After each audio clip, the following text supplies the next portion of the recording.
Bathroom Breaks and Bedtime Tales presents Twice for Luck by Sevastian Winters. He flips the switch once, pause, then again. Twice for luck, twice for order. The lever hums under his palm, a heartbeat he can boss around. The sound is clean, obedient. Only then does he hear the rain. 3 days of it, soaking the wood until iron and mildew make their own weather. Water stitches down the cracked plaster. Elias Grange counts between thunderclaps, each gap a confession that goes unanswered. Outside, the lantern's halo barely claws the fog. Beyond it, the rails vanish into grey. The lever before him throws the south spur. One wrong set, and steel kisses steel. He pulls it again, slower, and the click steadies what words never could. She's been gone 6 years, but habit outlasts grief. He tells himself he does it for the trains, for the schedule, for safety. Yet every time he flips the switch, he imagines it might keep her safe too, wherever she went, whatever took her. When he steps back, the brass shines wetly in the dim light. For an instant it looks alive. He wipes his hand on his coat and waits for the next thunderclap. That's when he hears the door open, the wet hiss of wind following someone in. Clara stands in the frame, hair dripping, notebook pressed to her chest. "You'll wear out that lever," she says softly. He glances at her reflection in the window instead of her face. Better that than let it rust. "You said that yesterday." "I'll say it again tomorrow." She smiles, but it's the kind that costs her. She crosses to the stove, adds a stick of wood. The flame hesitates before catching, fighting for life, a thin tongue refusing to die. He turns back to the lever, to the rhythm that keeps the world from falling apart. Elias wipes his hands on his trousers and looks again. The thought comes uninvited. If he stops, something bad will happen. Ridiculous, he knows, but the other part of him, the one that wakes in the dark with the smell of burnt hair in his nose, doesn't risk it. "You heard about the foreman?" Clara asks. "They're cutting another shift." "Doesn't surprise me." "Elias," her tone means she'll write about him later. "You could go home. You don't have to stay through every storm." Home. He laughs under his breath. That place was never home. Not after. She doesn't press. She never does. She knows his silences too well. She sits at the desk and opens her notebook. The colored inks, red, blue, green, black, wait in their small glass pots, neat as surgical tools. He pretends not to notice the tremor in her hand as she writes. The scratch of nib on paper is its own music, steady and soft beneath the rain. Elias turns to the window. Beyond the yard, new telegraph poles stand like wooden skeletons waiting for wires. Soon, they say, the town will have light like the city. He's not sure he wants it. Some things are meant to stay dim. A pen clatters to the floor. When he looks over, Clara's eyes are fixed on the far wall. "What is it?" he asks. She points.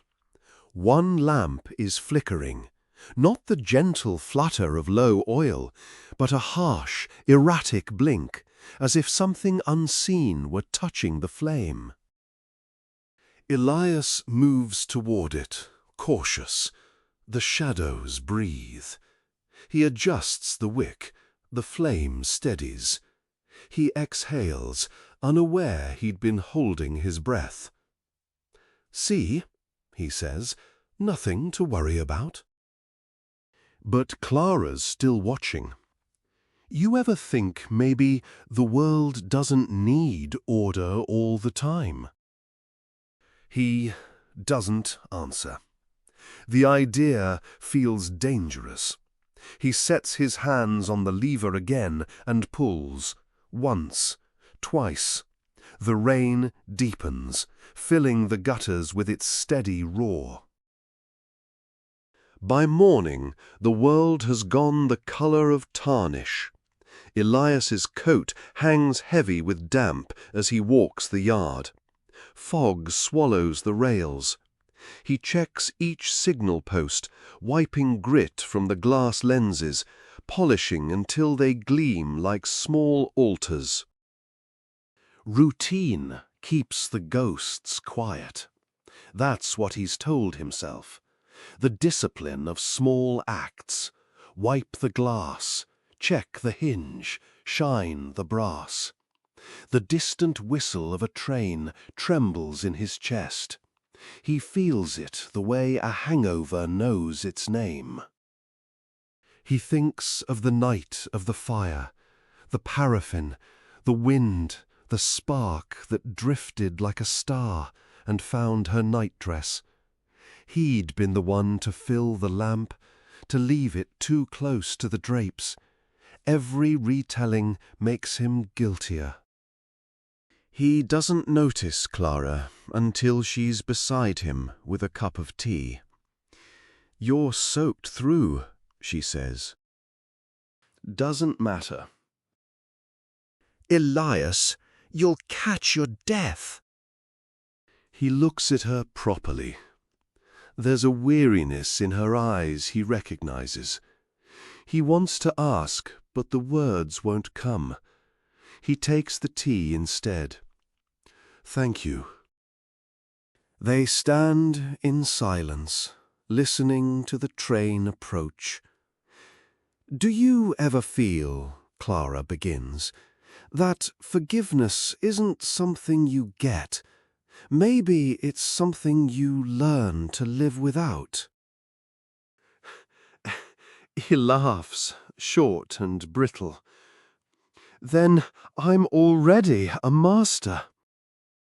The train passes, wheels screaming on the wet rails. He watches the tail light fade, a red star vanishing into fog. When he turns, Clara's looking at his hands. "You're bleeding," she says. A thin cut across his palm. Such a living color against all the gray. "Old metal," he says. "Sharp edges." Clara opens her notebook again, marking something in red. "Don't write that down." "I have to." "No, you don't." She closes the book, deliberately. "Then tell me what I'm supposed to do with it." He has no answer, only the wish that the world would stop moving forward. The rain starts again, light at first, then heavier. It sounds like applause for something neither of them wanted. Elias steps inside and hangs his coat. The smell of damp wool fills the room. He moves to the lever, touches it once more, and the familiar tremor of control steadies him. He flips it once, then again. Clara watches. Maybe that's what's keeping you from forgiveness. He can't answer. If he stops, the silence might tell him she's right. Outside, thunder rolls. Dust drifts from the rafters. The lantern light wavers, catches his hands, and for a second it looks like the lever itself is bleeding. He blinks. The illusion fades. He tells himself it's nothing. He always does. The storm deepens overnight. The tracks vanish beneath water. The switchhouse breathes smoke and rust. One lantern burns brighter than the rest, the one nearest the lever box. Every so often he flips the switch twice, once for order, once for luck. Clara doesn't appear by noon. The silence grows teeth. She's never missed a morning. Finally, he leaves the lever and steps into the downpour. He finds her on the platform bench, notebook open but blank. Her pens, blue, red, green, stand like soldiers awaiting orders.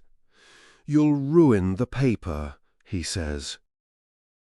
Maybe it deserves to be ruined. She doesn't look up. I wrote something last night I shouldn't have. About me? About her. The words hit him like a blow. I wrote that I think it wasn't your fault, she says, that the fire could have happened to anyone. It was my fault. Her eyes flare, a mix of anger and pity. If you want forgiveness, you have to let someone give it to you. I don't deserve it. Then what is all this? She gestures to the switchhouse. You think you can keep the world from burning again if you flip enough switches? That's not penance, Elias. That's madness. He steps back, rain drumming harder. You don't understand. I do, her voice cracks. I write because I can't stand the idea of leaving nothing behind. You, she gestures toward him, are trying to vanish. Maybe we're both fools. He looks at her notebook, the ink bleeding until colors run together. Panic stirs, something holy being erased. Come inside, he says softly. You'll freeze out here. Not yet. Lightning flares. Thunder follows. The smell of ozone drags him backward through time lamp oil. Her scream. Wind carrying sparks. He closes her notebook and presses it against her chest. Please, don't write about her again. I already did. Then burn it. You want me to burn my words? It's the only way you'll be free. Her lip trembles. You're talking about yourself. He doesn't deny it. By evening, the wind howls through the vents. Elias lights lantern after lantern until the room flickers like a chapel of restless saints. The kerosene tin sits too near the stove, but he's past caring. A knock startles him. Clara stands in the doorway, soaked, notebook and tin in hand. I thought about what you said, she says, about burning it. He nods, unsure whether in relief or fear.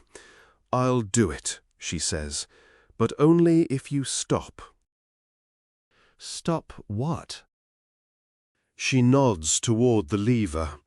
That ritual, pretending control is atonement. You don't know what happens if I stop. Yes, I do, she says. Nothing.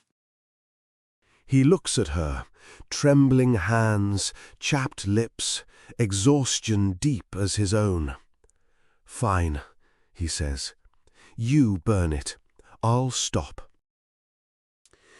They stand by the stove. She pours a thin line of kerosene. The sharp smell fills the room. Her notebook shakes in her hands.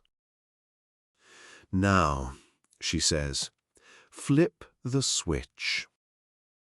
He hesitates, then slowly, once, and stops.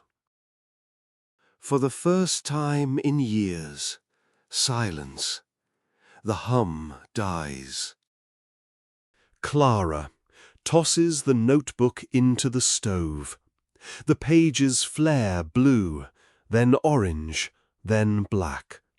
Smoke curls up the chimney, carrying ink and memory with it. For a moment, the world is still. Then something caves in him. He sinks to his knees, pressing his hands to his face. It's gone, he whispers. It had to be. No, he says. Her name. The fire took her once, and now. Elias. She grips his shoulders. This is the only way to be forgiven. He shakes his head, sobbing until there's nothing left but rain and grief. She holds him as he trembles. After a long while, the sobbing stops. He stares at the lever, his bandaged hand twitching. Hours later, she wakes to the smell of smoke. At first, she thinks it's the stove. Then she hears the lever shriek, fast, frantic. Elias stands before the switch box, yanking the handle again and again, his face lit by firelight and fury. I stopped, he rasps, and she was gone. You see, I stopped, and it started all over again. A lantern topples. Flame catches the kerosene tin. The fire leaps like a living thing. She runs to him, coughing. Elias, please. He turns toward her, eyes wild. I can't let it happen again. It already is. For a heartbeat they freeze, two figures in the rising blaze. Then the ceiling groans. Sparks rain down. She pulls him toward the door, but he wrenches free and throws himself back to the lever. He pulls it one last time. Once. Twice. The beam above him gives way with a dry shriek. Clara stumbles into the rain as the roof collapses behind her. The switchhouse becomes a bloom of orange. She falls to her knees in the mud, choking on the heat. Through the doorway, the lever still glints in the firelight, upright, untouched, a small monument. The air is a lung of smoke. Elias crawls through it on hands and knees, coughing. The timbers shriek. Sparks wheel like vengeful fireflies. The lever box stands at the center, brass gleaming through smoke, the last fixed point. The sight steadies him. He staggers toward it, shielding his face. The floorboards shift underfoot. He reaches it. The metal bites into his burned fingers. Pain blooms, bright and real. He doesn't let go. The heat carries memory, her scream, her dress, the stink of oil, until the present blurs. He pulls once. The click cuts through the roar, clean as confession. He pulls again. The sound is dull this time, final. His legs buckle. Still he holds on. Smoke turns grey to black. Each breath a knife. The ceiling moans. He looks for Clara, but she's gone. Once, he rasps, for order. He coughs blood and spits. Twice, he whispers, for luck. The lever shudders. The boards snap. He falls to one knee, skin peeling on the hot brass. He laughs, cracked but real. Not this time, he says to the fire, to the guilt, to her. You don't take it all this time. He pulls once more, then lets go. The lever settles halfway between command and surrender. He slumps beside it, heat baking through his coat. His vision narrows to a tunnel of light. In that narrowing, something eases. He's so tired. The flames sound like distant rain. He closes his eyes and sees her not burning, not crying, barefoot in the doorway, smiling the small smile that said she'd forgiven him long before he ever asked. He exhales, long and low. The world exhales with him. Then the roof falls. By dawn, the world smells of wet ash and iron. Rain came hard after midnight, drumming the fire out. The switchhouse is a black wound steaming in the grey light. Clara stands by the platform, blanket around her shoulders. Men dig with hooks, boots squelching in the mud. Up the hill the new dynamo hums, a strange, steady thrum of progress.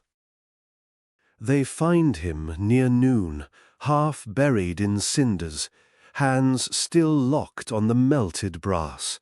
Someone says he must have tried to stop the blaze. She lets them believe it.